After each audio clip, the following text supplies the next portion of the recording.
Ya, puji Tuhan, yang sangat baik dalam hidup kita. Hari ini kita ingin belajar tentang hidup yang dipenuhi roh, ya. Kita lihat dalam Efesus pasal 5 ayat yang ke-18.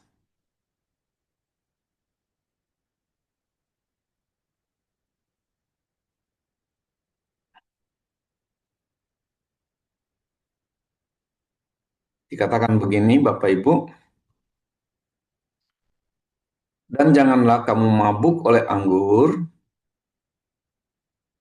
karena anggur menimbulkan hawa nafsu, tetapi hendaklah kamu penuh dengan roh. Nah, Bapak Ibu yang dikasih oleh Tuhan, Paulus menyampaikan pesan ini kepada jemaat di Efesus. Berkata bahwa janganlah kamu mabuk oleh anggur, karena anggur menimbulkan hawa nafsu, tetapi hendaklah kamu penuh dengan roh. Hal ini menunjukkan pilihan buat setiap orang percaya. Pilihan hidup kita, apakah kita mau dikendalikan dunia atau kita dikendalikan oleh Roh Kudus atau dipimpin oleh Roh Kudus.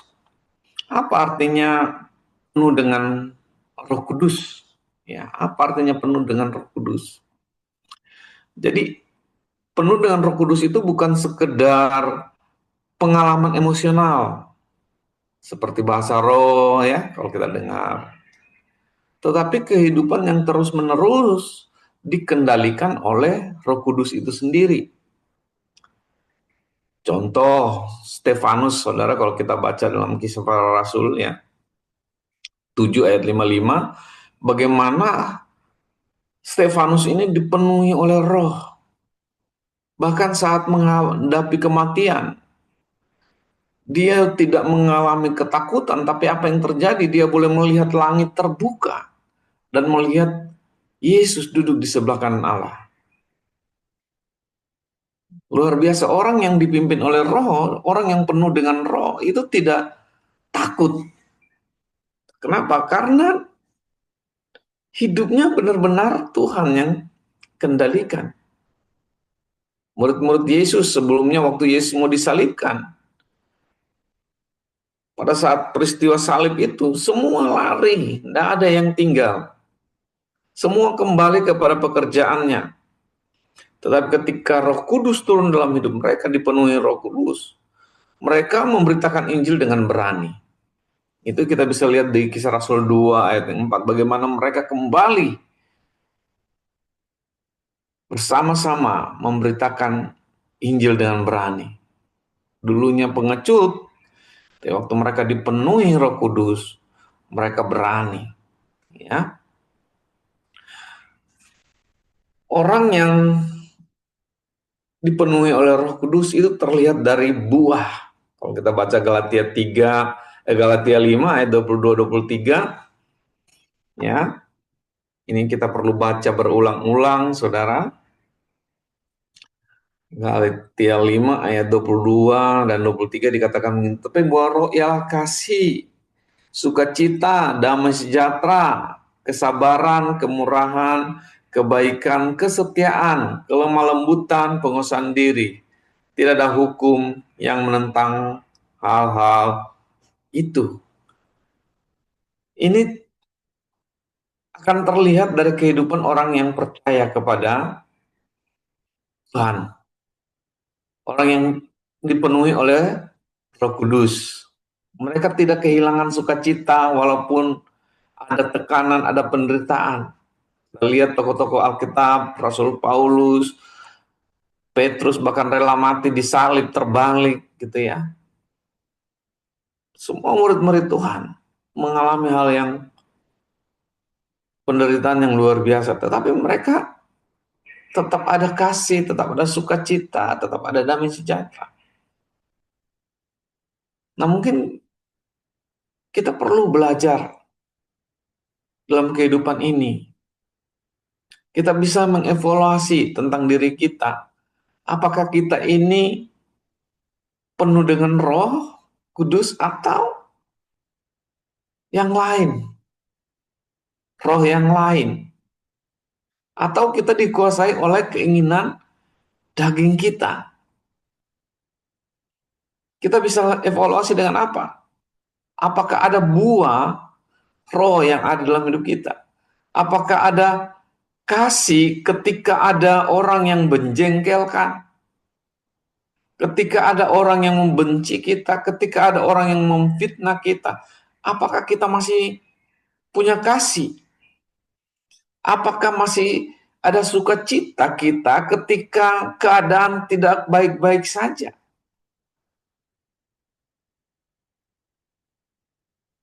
Apakah masih ada damai di dalam hati kita ketika dunia rasanya terbalik-balik gitu ya?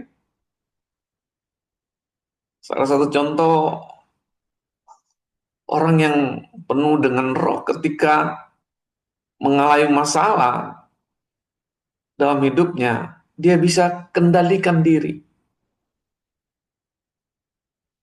Contoh kesaksian kemarin, Ibu Novi, seharusnya dia marah-marah, tetapi karena ada Roh Kudus dalam hidupnya dan dia nurut, itu kok berubah gitu ya. Kehilangan uang yang seharusnya dia emosi, tapi kok bisa dikendalikan. Dan saya percaya itu Tuhan, itulah Roh Kudus. Jadi orang yang kepenuhan Roh Kudus itu terlihat dari buah, terlihat dari ketaatannya, hidup sesuai dengan firman Tuhan.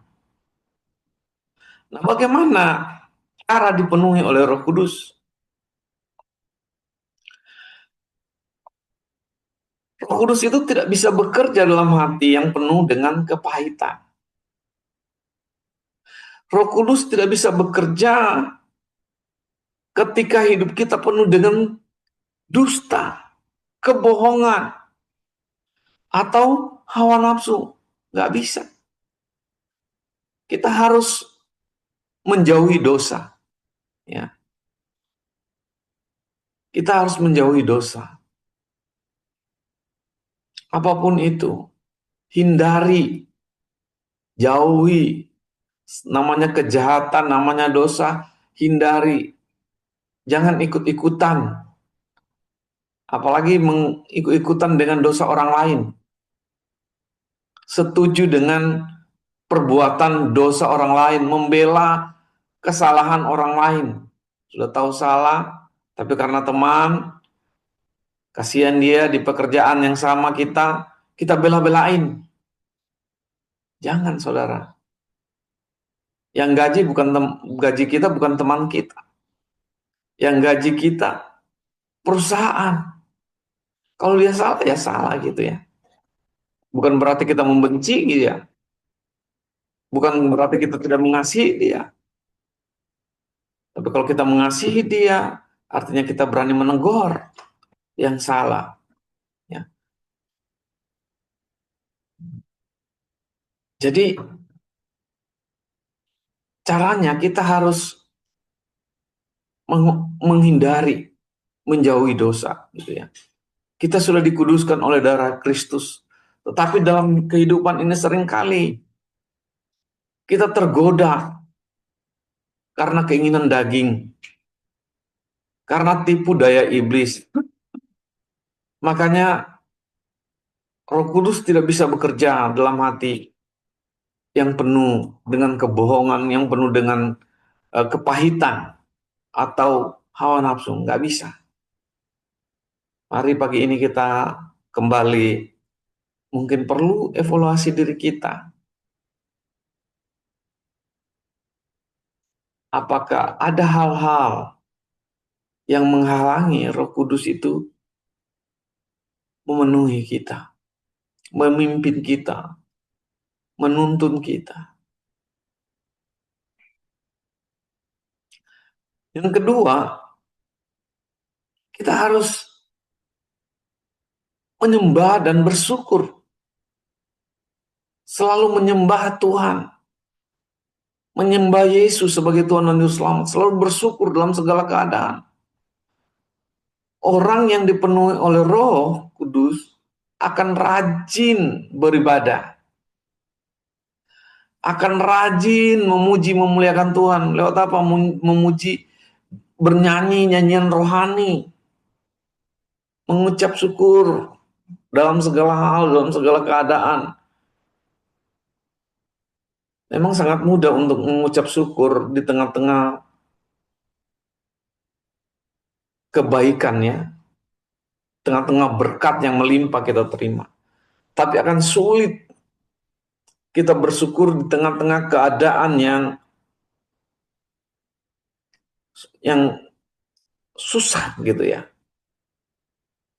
Tapi kita lihat ada banyak contoh dalam Alkitab. Kalau kita lihat kisahnya Ayub, saudara, Ayub itu bukan main, penderitaan yang dialami luar biasa.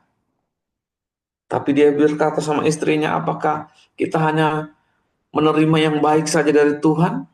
Kita bersyukur. Tapi kalau ada hal-hal yang buruk yang terjadi dalam hidup kita, lalu kita tidak bisa bersyukur sama Tuhan. Nah, kita mesti belajar, saudara, senantiasa biarlah mulut kita dan hati kita, seluruh hidup kita, kita mau pakai untuk memuliakan nama Tuhan. Kita mau mengucap syukur kepada Tuhan. Bukan dengan keluhan-keluhan saja. Seringkali lebih banyak mengeluh kita kalau ada kesusahan, sedikit aja sudah mengeluh gitu ya. Saya kagum dengan beberapa orang, saudara, keluarga New Life. Jauh-jauh datang gendong anak, naik motor. Setia luar biasa. Tapi ada orang yang sudah tinggal jadi pelayan Tuhan, masih banyak mengeluh. Nah, kita mau evaluasi diri kita. Ya, kita mau bersyukur. Kita mau bernyanyi buat meninggikan nama Tuhan. Lalu yang ketiga, bagaimana caranya dipenuhi oleh Roh Kudus? Tunduk kepada pimpinannya, tuntunannya. Gitu ya. Roh Kudus ingin memimpin setiap keputusan kita. Mulai dari pekerjaan, rumah tangga, pelayanan, semua. Kita belajar tunduk pada tuntunannya. Seringkali daging ini menolak, saudara. Menolak. Ketika kita mau melayani, ada aja seringkali. Ada aja terjadi keributan antara suami istri, mau pergi gereja, ada aja. Sehingga daging ini rasanya memberontak. Kalau kita tidak belajar menundukkan diri pada pimpinan Roh Kudus, wah rasanya pingin ngapain ke gereja jauh, hujan, panas, ngapain jadi pelayanan, nggak ada gunanya, nggak dibayar, capek. Tapi orang yang dipimpin oleh Roh Kudus pasti tunduk. Ketika hatinya digerakkan untuk melayani, dia nggak pikir panjang. Dia langsung berkata, oke, siap Tuhan, saya mau melayani, mengikuti kehendak Tuhan. Makanya kita harus bertanya, apa yang menjadi kehendak-Mu Tuhan dalam hidupku? Apa yang menjadi panggilan-Mu dalam hidupku? Aku sudah Tuhan kasih talenta A, B, C. Biarlah kita pakai talenta itu, kemampuan yang dari Tuhan itu, untuk memuliakan nama Tuhan. Bukan kemampuan kita, tapi Tuhan yang akan menolong kita. Ya, jadi kita belajar pagi ini orang yang dipenuhi oleh Roh Kudus, bagaimana caranya jauhi dosa, ya. kepahitan, kebohongan, hawa nafsu duniawi, buang itu. Karena nggak bisa kita dipimpin oleh roh kalau hidup kita penuh kepahitan, penuh kebohongan, penuh hawa nafsu duniawi. Lalu yang kedua, mulai belajar untuk rajin ibadah. Mulai belajar nyanyikan pujian dalam hati kita, dalam pikiran kita, dalam seluruh hidup kita. Nyanyikan lagu-lagu rohani, lagu-lagu yang membuat roh kita itu kembali menyala-nyala, kembali rindu untuk melayani Tuhan, kembali untuk uh, bisa bersyukur kepada Tuhan, mengingat kebaikan Tuhan.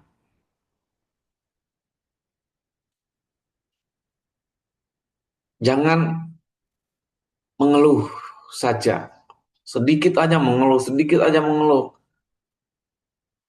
Teman kita aja bosan ya, kalau kita dengar, dia dengar kita mengeluh terus. Atau kita juga bosan kalau ada teman kita mengeluh aja kerjanya. Dikit-dikit mengeluh, dikit-dikit mengeluh. Aduh, apalagi Tuhan. Ya, Tuhan tidak suka orang yang suka mengeluh. Dan yang terakhir kita belajar tunduk pada pimpinan Roh Kudus. Setiap keputusan kita belajar tanya Tuhan. Apakah benar ini Tuhan? Kita belajar mengikuti. Bagaimana caranya kita tahu keputusan itu apakah bertentangan dengan firman Tuhan atau enggak? Itu sederhananya, gampangnya begitu. Apakah keputusan yang saya ambil ini bertentangan enggak dengan firman Tuhan? Kalau bertentangan, jangan. Ya. Kalau kadang-kadang kita bingung atau mau bagaimana bertanya, coba ceritakan sama hamba-hamba Tuhan, sama gembala, sama pelayan yang melayani. Kadang-kadang Tuhan memberi hikmat. Tanya sama siapa lagi, sama orang tua. Kadang-kadang kita nggak tahu gitu mau ambil keputusan apa. Tapi orang tua bisa Tuhan kasih hikmat. Khususnya anak-anak muda dalam memilih pasangan. Tanya Tuhan. Jangan karena ganteng, karena banyak duit. Oh, mau saja. Akhirnya nggak sejalan dengan apa yang Tuhan mau, yang terjadi penderitaan. Ya, mari kita belajar untuk taat, tunduk pada pimpinan Roh Kudus. Kiranya Tuhan memberkati kita dan biarlah kebenaran ini terus hidup dalam hidup kita. Dan kita akan mengakhiri ibadah kita pagi ini. Kita naikkan satu pujian, nanti Ibu Dita tutup kita dalam doa.